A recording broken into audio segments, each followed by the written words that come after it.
Shalom, everyone. In this video, I'm going to give a introduction into the exoteric aspects of the primeval Hebrew calendar, as well as give divine revelation regarding the true primeval Shabbath. For the past 1800 years or so, both Christians and to a large extent Jews have been keeping the incorrect Shabbath. And this is very, very unfortunate and sad, since the fourth commandment of the 10 commandments given at Mount Sinai have to do with Ha-Shabbath, or has to do with Ha-Shabbath.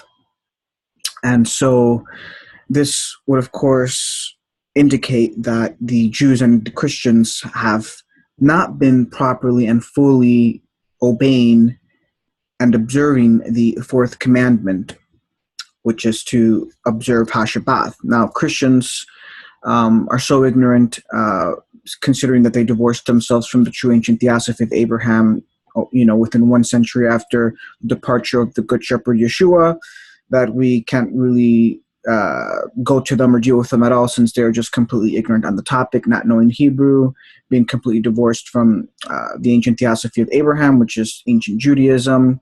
Not to mention that they don't even, that regarding their observance of Shabbat, they don't even keep the full laws regarding Shabbat as is stipulated in HaTorah, like not lighting a fire and not buying or selling. Of course, there are certain sects of Christianity that do, but the vast majority of Christians do not do this, which again is in clear violation of the Holy Covenant. Now, we begin with a very basic introduction to the ancient Hebrew calendar by noting one of its most basic foundational truths, which is that the ancient or primeval Hebrew calendar is 100% astronomically based. It is completely determined by the revolutions of the luminaries. And every modern Orthodox Jew knows this and understands this very well. At least initiated modern Orthodox Jews, specifically within the modern Rabbanim. Now, of course, their understanding dictates that there is one exception to this, and that exception is Ha-Shabbath. Of course, that is not true, and it is already very anomalous to state that there is this one grand exception to this rule, or to this understanding, or to this, axiomatic truth, and that exception is Shabbath. So in this video, as we proceed, we will begin to give the proofs that this modern Jewish understanding of this notable exception is just incorrect, period. Now, we proceed with the mathematics behind the Hebrew lunisolar calendar, since the ancient primeval calendar is primarily lunar, but of course the sun has a role in it as well. But principally, we can say that the primeval Hebrew calendar is lunar. Now, we give with some of these mathematical or Kabbalistic proofs, which are that the gematria of the Hebrew word Shana is 355, which just happens to be equal to the number of days in the lunar year. So this is our first Hebrew and Kabbalistic proof that the Hebrew calendar is principally lunar, because in Hebrew the word Shana has a gematria of 355, which is the exact number of days in the lunar year. The second proof is that the primeval Hebrew word for month, which is Yerach, is moon, or signifies moon. Now, in ancient Hebrew, there was principally two words. There's principally two words that signify month in ancient Hebrew. So one of them we would call the ancient Hebrew word for month, which is chodesh, which means month, but the primeval Hebrew word would be Yerach, which means moon. Now, this primeval Hebrew word Yerach was the principal word used for month, say, uh, you know, 5,000 years ago or so during the well, yeah, 4,000 or 5,000, 1,000 years ago during the time of, say, Abraham or Moshe. During those epochs, the Hebrews principally used the word Yerach for moon. But moving forward, say going into the time around the time of Ezra and forward, going into our generation, the word Chodesh was used for month. But essentially, there are two words. One is more ancient than the other, and that word is Yerach, which signifies moon, which also signifies moon. So this word Yerach has two meanings. It means month, but it also means moon, therefore indicating an equation between the moon and the month. So that's our second proof, that the most primeval Hebrew word for month, which is Yerach, also signifies moon. And so these are the first two critical proofs that give us an equation between the month and the moon. In other words, telling us that the month is related to the moon, or the month is a function of the moon. And so we may say that the month should be determined by the moon. Now, it is also astronomically important to state that the mean motions of the sun and the moon occur through the septenary, or the number 7. So this is extremely momentous. And that mathematically speaking, the sum of the numbers 1 through 7 inclusive is 28, which just represents the duration of the lunar month in our generation, approximately, as there may have been a more ancient time or period when that would have been the exact duration. But in our generation, it's an approximate duration, but nevertheless, the number 28 is associated the number 28 symbolizes the duration of the lunar month. So you can see how all of this is interconnected and is to be found in our ancient holy scriptures, in our ancient holy divine law. Now we proceed to the actual scriptural proofs that principally the Hebrew calendar is principally lunar. That is, the year is lunar, and because the months that make up the year are lunar. Now, contextually, in Hebrew context, with respect to our ancient Hebrew scriptures, all translations of Chodesh, which may signify new moon, in the Hebrew Masorah are always translated as Neomenia, or new moon, in the Septuagint. So that word there in the Greek, which is Neomenia, and I may be pronouncing the Greek incorrectly. I'm not necessarily fluent in Greek, but that word signifies new moon in Greek. And so that's another proof that the word Chodesh, where it contextually signifies new moon, truly signifies new moon, because it is confirmed through the Septuagint, which is the most ancient Greek translation of the Hebrew scriptures.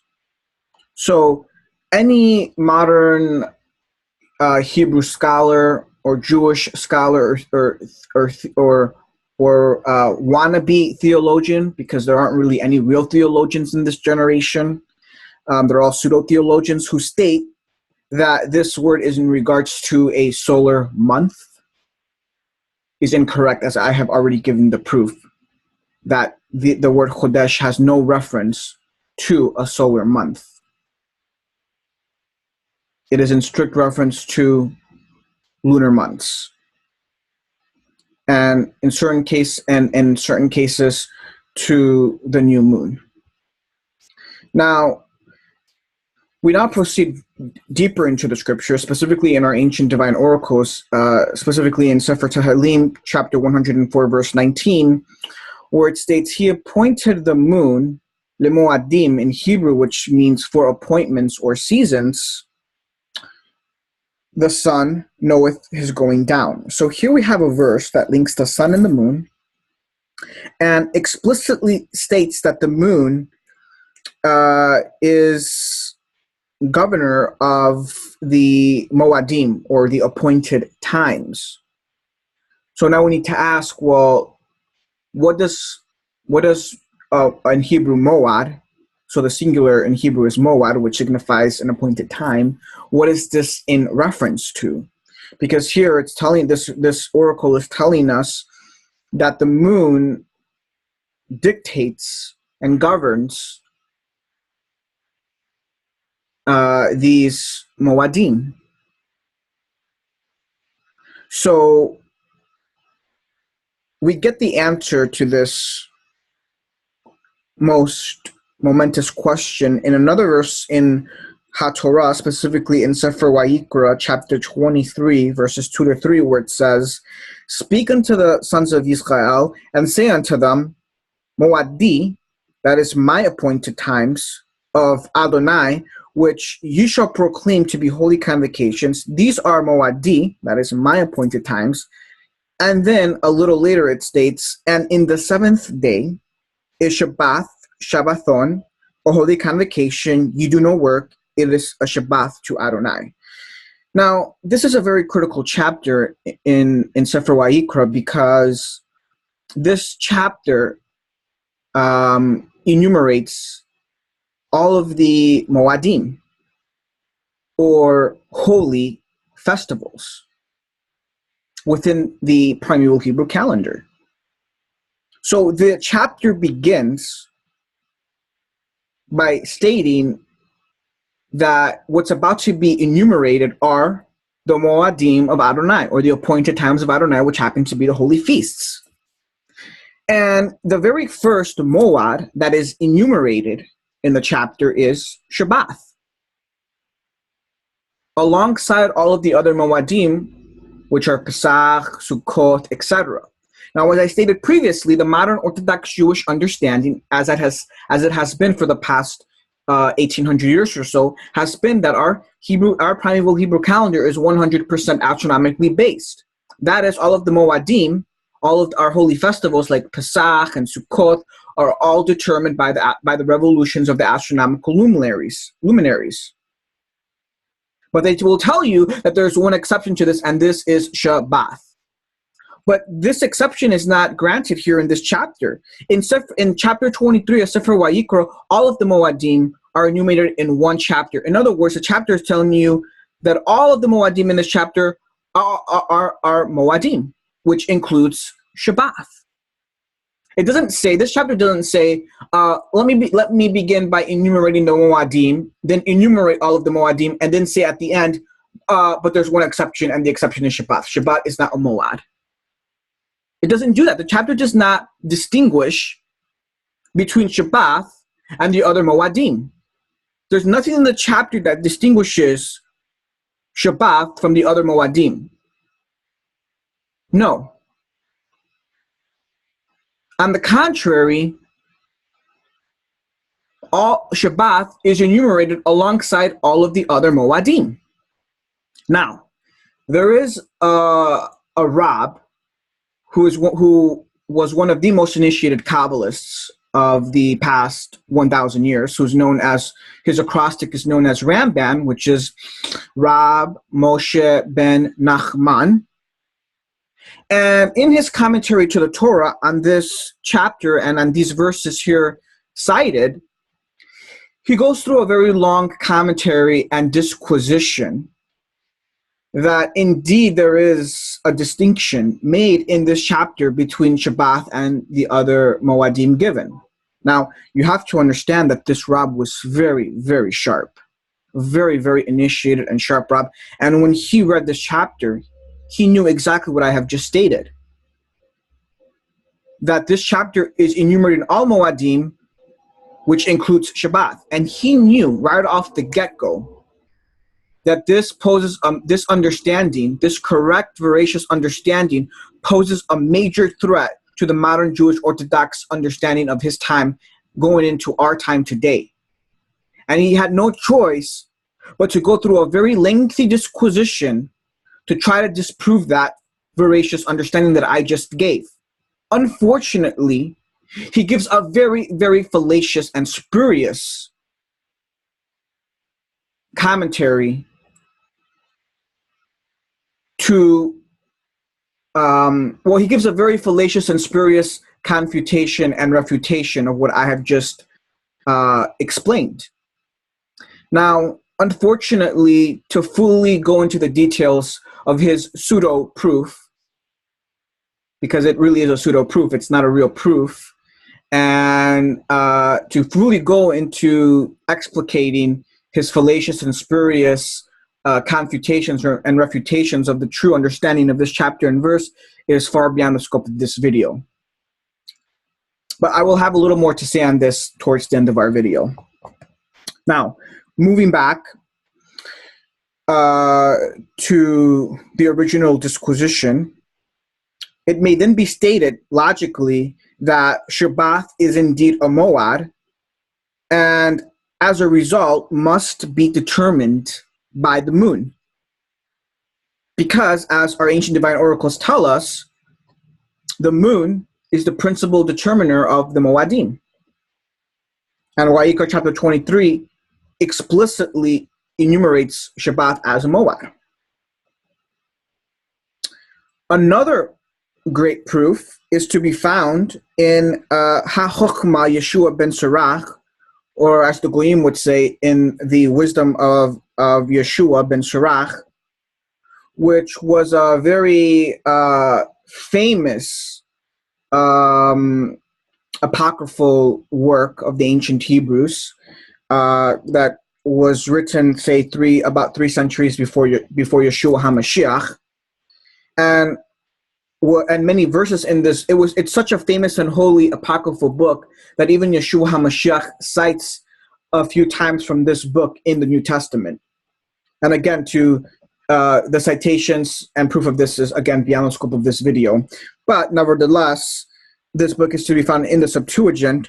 And in this book, our very ancient, great, most esteemed and holy sage, Yeshua ben Sirach, states, he made the moon also to serve in her season for a declaration of times. From the moon is the sign of the feasts. The month is called after her name.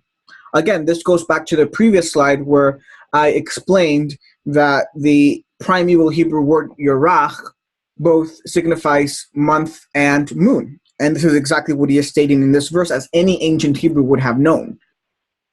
But importantly, he states that the moon is the sign of the feasts. Specifically, all of the feasts are determined by the moon. And as a subset of these feasts, we may include Shabbath, or we may say Shabbath is included as a subset of these feasts. All of the feasts are determined by the moon, and we will very shortly give more stronger proofs of this as we proceed. Now, another very great proof that I think seems to go over the head of most modern Orthodox Jewish Rabbanan is found in Talmud Babli, Tractate Sukkah, folio 29a, where it states, our Rabbanan taught Yisrael counts by the moon. And this is very, very critical and important to understand. We are distinguished from the rest of the Goyim in that we count by the moon. We're not like the pagans who use solar months and count through different methods or by different ways. No.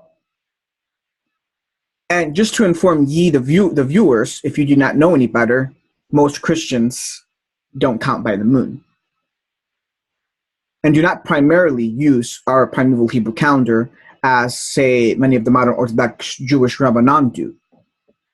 Because primarily that should be the first calendar in use by any holy Jewish pious saint. And not some satanic pagan calendar, say like the Roman calendar or Julian calendar or Gregorian calendar, which has been in use for over 1800 years or so. This is a pagan calendar. This is not a holy calendar. It has no basis in the HaTorah or in the divine law. Now, we proceed to ask, well, what is the holy seventh day? What is meant in HaTorah when Shabbath is equated with the seventh day, when it states Shabbath is the seventh day? What does that mean? Well, you have to put things in ancient Hebrew context. How would an ancient Hebrew understand this? Well, unfortunately, most modern-day pseudo-theologians, most modern-day Christians, most modern-day Jews don't have that ancient Hebrew context. And it's very sad that most modern Jewish Rabbanan and men don't have this ancient Hebrew context, because they should, and they don't. There's no excuse for modern Jewish Rabbanan and saints to not have this understanding and this context. So what is meant when the HaTorah states that Shabbat is the seventh day? Well, it means it's the seventh day, means it's counted from new moon. The seventh day from new moon. That's what it means. Now let's begin with some very major ancient historical proofs that this is the correct ancient Hebrew context and understanding. The first is found in Philon Judaeus, who was a contemporary of Yeshua HaMashiach, who writes, "The fourth commandment has reference to the sacred seventh day."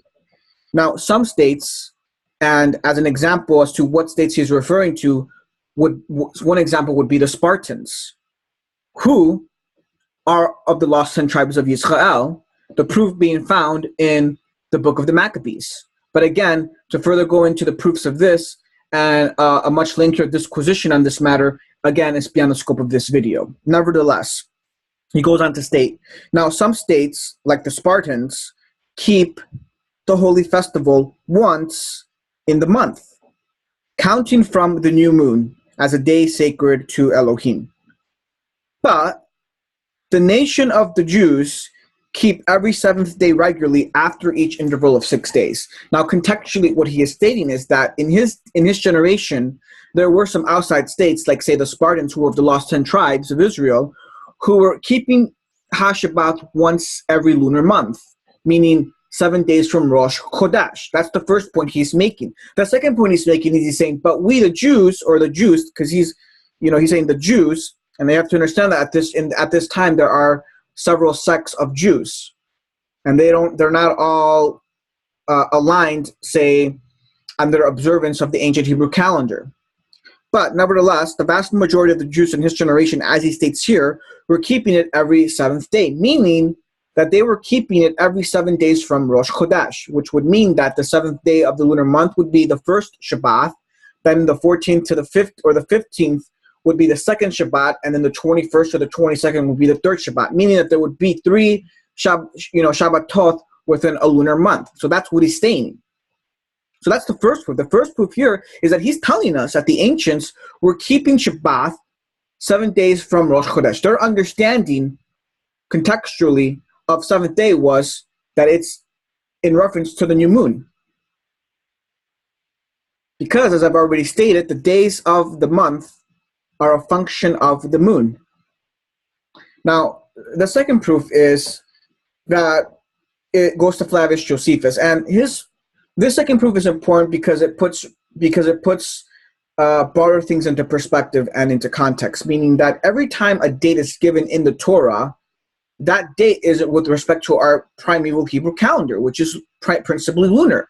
So as an example, when you read the Torah and you read these historical instances that are taking place, and it will tell you something like, on the 10th day of the 5th month, so-and-so occurred, or on the 13th day of so-and-so month, this occurred, you have to understand that all of these dates are given with respect to our primeval Hebrew calendar. The months in reference are in reference to the moon or lunar months, and the days that are referenced are given as a function of the new moon.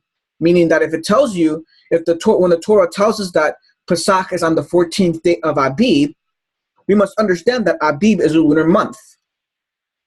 And when it says it's the 14th day of Abib, we must understand that this is to signify 14 days and counting from new moon, or the first day of Abib, which would be new moon. And the proof of this is that in Flavius Josephus' Antiquities of the Jews, in Book 3, Chapter 10, line 248, he states, in the month of Xanthicus, which is by us called Nisan, and is the beginning of our year, On the 14th day of the lunar month, when the sun is in Aries, for in this month it was that we were delivered from bondage under the Egyptians, HaTorah ordained that we should every year slay the sacrifice which I before told you we killed when we came out of Egypt, and which was called Pesach. Now, here he's telling us, when we read in the Torah, and the Torah tells us that Pesach is on the 14th day of Abib, he's telling us here that the month is in reference to the lunar month. He's telling us Abib, or Nisan, is a lunar month. And that the 14th day would be 14 days counting from the new moon of this month. A little in another verse, or a little later in the chapter, he specifically tells us that this day happened to be the full moon. Philo-Judaism tells us that the 14th day of the lunar month is when full moon occurs also. So both of these ancient historians are in accord that the 14th day of these ancient Hebrew lunar months happen to represent the new moon. The full moon occurs on the 14th or 15th day of the lunar month, because astronomically speaking, 15 days after new moon is when full moon occurs by definition.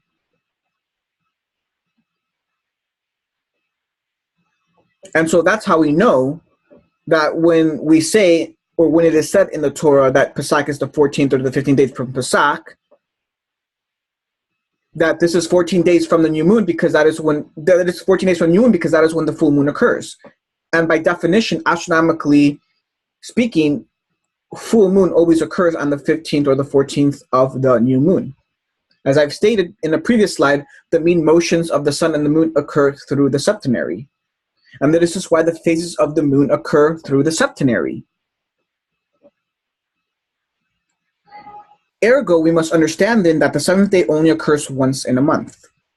Just like the 13th day only occurs once in a month, and just like the 28th day only occurs once in a month, because every day of the month is unique.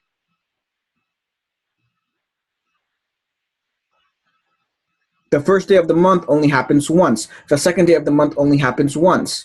The third day of the month only happens once, and likewise the 7th day of the month only happens once. And with that understanding further reinforced, then one should be able to see that the 7th day can only occur once a month, which means that Shabbat only occurs once a month, which is why certain states in the generation of Philon, which included the Spartans, and to some extent Kabbalistic sects like the Essenes in Israel, were keeping Shabbat properly, which was once a month. Now, the proof of all of this comes from the divine oblations. Again, most modern Jews and Christianity for the past 1800 years has had a profound ignorance on the divine oblations, mostly dismissing them away as being done away with. Of course, this is furthest from the truth. In fact, some of the most profound esoteric divine mysteries are contained within the sections pertaining to the holy divine oblations as they are given in HaTorah. Now, the divine oblations in HaTorah are extremely detailed and comprehensive, to say the least. As an example, Yom Teruah, the Feast of Trumpets, happens to coincide every year with Rosh Chodesh. In other words, according to our ancient Primeval Hebrew calendar, in essence, Rosh Chodesh will always coincide with Yom Teruah, because Yom Teruah occurs on the first day of the 7th month within our Primeval Hebrew calendar, and the first day of the month is automatically astronomically defined as new moon.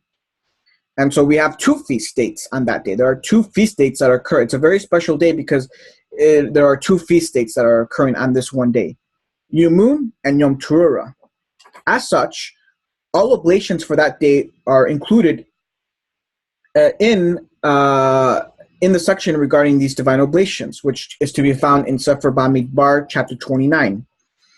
In the section there, it will list out all of the oblations that are to be performed on Yom Teruah. So it starts off by saying, okay, as standard practice, you must perform the continual burnt offering, which is performed every single day. Then it states the offerings for Yom Teruah, because this is the feast day of Yom Teruah, must also be performed. And then it also goes on to state saying, oh, and by the way, Don't forget that this also happens to be Rosh Chodesh, so you must also perform all of the oblations that pertain to Rosh Chodesh. So even though more than one feast occurs on this day, all of the oblations for both feasts are given separately. It doesn't list all of the oblations for that day all in one lump sum without distinguishing, which oblations are for which feast date, etc. No. It organizes the oblations, and even though two feasts are occurring on this day, it tells you what oblations are to be performed for each of these feasts that occur simultaneously on this day. Thus, the proof then that Shabbath it does not happen more than once a month is that the Shabbat offerings are not mentioned on the 14th and the 15th day of Pesach and Sukkot in the oblations that are stipulated for these holy feast dates in Sefer HaBamidbar, chapter 28 and chapter 29. In other words, on the Feast of Pesach, in the HaTorah, it will tell you that on the 14th day, you have to perform, these oblations, and on the 15th day, you have to perform these oblations. So it will tell you, on the 14th day, you must perform the oblations for Pesach, and you must perform the oblations for the continual burnt offering, but it does not stipulate any oblations to be performed for HaShabbath. Likewise, on the 15th, it will tell you you must perform the continual burnt offering. It will tell you you must perform the oblations that pertain to, the first day of Chag Matzvoth, or the first day of the Feast of Unleavened Bread. But it does not stipulate any offerings in regards to HaShabbat. And likewise, the same is not mentioned on the 14th and the 15th of Sukkot. That is the oblations that pertain to those dates. And this is the proof that HaShabbat does not occur on the 14th or the 15th, let alone on the 22nd or 23rd of the lunar month. So ergo, Shabbat is not a weekly cycle within the lunar month. It only occurs once. The proof has now been given, and so the truth is now sealed. Now we proceed with proofs from our esoteric Kabbalah. It is written in Sefer HaZohar in Book 1, Folio 46b. It states, calculation of all is by the moon. So here is the site of all equinoxes, solstices, Gimatriot, which is Hebrew for mathematical calculations, intercalations, festivals, holidays, and Shabbats. Israel, cleaving to the Blessed Holy One, calculate by the moon. Again, first of all, the verse is reiterating what is to be found according to our ancient sages, as is stated in Talmud Babli, the citation that I gave in the previous slide, namely that Yisrael counts by the moon, or we calculate by the moon. All esoteric Kabbalists, which are fully initiated into the holy mysteries, know this as a primary fact. And here it is telling us that the moon is responsible for all equinoxes, solstices. The moon is responsible for everything because it is the lowest sphere. It is the seventh sphere, which is the lowest sphere. And so its influence upon the earth is the greatest of all of the luminaries. Now, duly note that according to the ancient Chaldean system, and likewise the ancient Hebrew system of astronomy and astrology, the moon is listed and known to be the seventh sphere. In other words, the moon is equated with the septenary. Likewise, in our ancient esoteric holy doctrines, specifically the Kabbalah, as is found in Sefer HaZohar, the moon is a symbol for our Heavenly Mother, Shekhinah. And another symbol for our Heavenly Mother, Shekhinah, is also Shabbath. In other words, Shabbath symbolically is equated with the moon in the Kabbalah, as is stated en passant in Sefer HaZohar, which just happens to be also equated with the septenary. And you can now, I'm hoping you can now begin to see how everything is interconnected, and how all of these proofs are now coming together, and how the truth should now be more than sealed.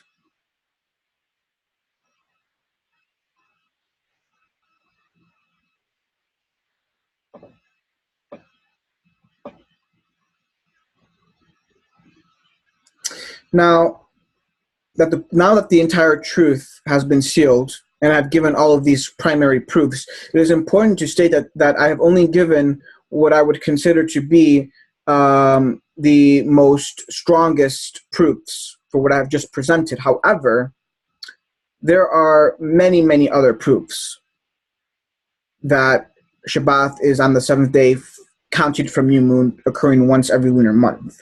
There are many, many other scriptural proofs for this.